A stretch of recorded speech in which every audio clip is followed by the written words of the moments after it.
আমার একটা বড় ভাই কমেন্ট করছে, তোর থেকে প্রোডাক্ট নেই কেন ভাই?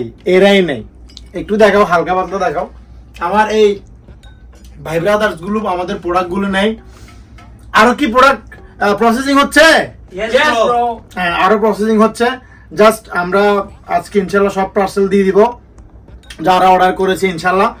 বাট যিনি এটা বলছেন তোর থেকে প্রোডাক্ট নেই কে, আপনি কেন এখনো প্রোডাক্ট নিচ্ছেন না ভাই? আপনি একটা প্রোডাক্ট নেন, আলহামদুলিল্লাহ পেজ থেকে একটা প্রোডাক্ট নেন, দেখবেন ইনশাল্লাহ আপনিও নেবেন, খারাপ কিছু বলবেন না। কারণ আমরা ভাই খারাপ কিছুতে নাই, আমরা চাই যে ভালো কিছু দেওয়ার জন্য এবং ভালো কিছু করার জন্য, মোটামুটি একটা রিজনেবল প্রাইসে ইনশাল্লাহ, ঠিক আছে? আর আমাদের কিন্তু আর মাত্র 3 দিন জাস্ট অনলাইনে ডেলিভারি হবে, তারপর থেকে ডেলিভারি অফ।